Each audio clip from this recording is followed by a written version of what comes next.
President Trump set to have breakfast with several small business leaders this morning at the White House. This coming as the pick to lead the Small Business Administration is on deck. Expected to get a Senate committee vote today. That's Linda McMahon. Joining us right now is Chief Economist Anthony Chan. Anthony, it's good to see you. Thanks so much for joining us. Glad to be here. Big week for President Trump, that's for sure, and big week for the markets. Dow Industrials hitting 20,000 during the president's first days in office. Do you think this momentum continues? Oh, I have no doubt, because we see a lot of good things that are likely to come. Obviously, there's a little noise right now in the financial markets, but if everything that the president is proposing actually comes to fruition, we should see the equity market doing a lot better. In fact, I did a study that finds that historically, going back to 1929, when you bring in a new president, irrespective of the political party, on a cumulative basis, it outperforms when you have a re-elected president, and the cumulative number is about 8% on the S&P 500, and that's just for typically a new president. If you got a new president with some great economic ideas, obviously the results could be better. Anthony, I love your work. Last time you were with us, you told us that you believed a 15% corporate tax rate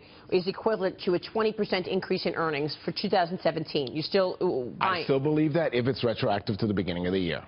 Wow. That's why the market's rallying, 20,000 days. How quickly does this need to get done? And do you worry about the headline risk of kind of whether you agree with what the Trump administration did in terms of it kind of badly executed over the weekend with this travel ban? Does that get in the way of things really happening that will boost the economy here? Well, there's a lot of things that can get in the way. That's certainly one of them. There's certainly the risk of a trade war, either with Mexico or with China. These are distortions and problems that can actually hurt the president in terms of getting his economic agenda put forward. But remember, if these things are passed and they're retroactive to the beginning of the year, and even if they're not, it just delays that a little bit, but the process starts. But yes, there is a lot of noise, and the president has to move on and, in fact, put forth his very positive ideas. Do you expect it? Do you expect tax reform soon? I do expect tax reform. I think the president has tried to keep all his promises, so I think the tax reform is going to come through. The question is it going to come through as quickly as the financial markets expect? And that's the reason why you're seeing a little bit of nervousness right now in the financial markets.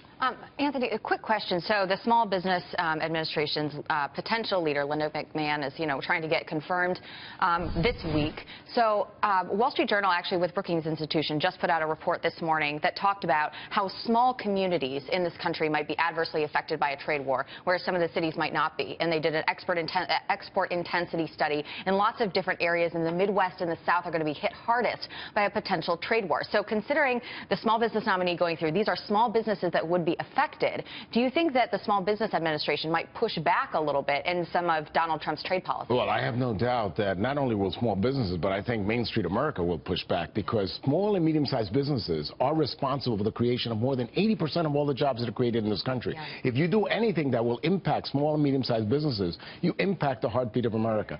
But I was very, very encouraged by the fact that the president had a very fruitful conversation with the Mexican president, and so far we haven't heard too much noise out of China.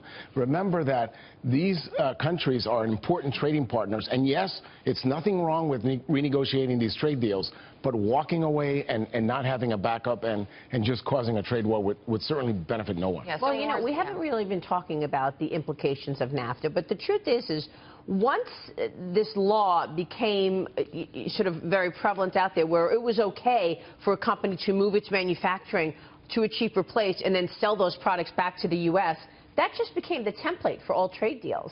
And the truth is that did displace hundreds of thousands of workers, and that's what NAFTA did. But, Maria, if you get a border-adjusted tax, you will ameliorate that situation, because now it'll become a little bit more profitable to actually export if you're not really taxing exports, but you're taxing imports. Unfortunately, it's not clear who's going to bear that burden of the tax. Some people would argue it's Mexico. Other people would argue that it's the American people paying a little bit more for the products.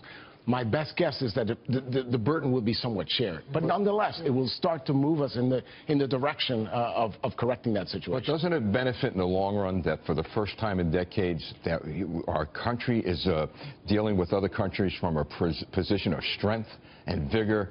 It seems like for years we've rolled over and we've allowed countries like China to manipulate us. How about this position of strength, the effect that will have? I have no problem with renegotiating treaties. What I have a problem with is walking away and saying I'm not going to trade with you, or I'm going to impose a tariff and expect that they're going to turn the other cheek.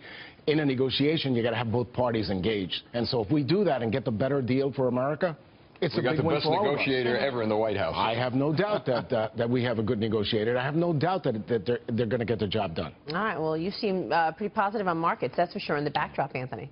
Thank you. Good to see you. Thank you so much, Anthony Chan from J.P. Morgan.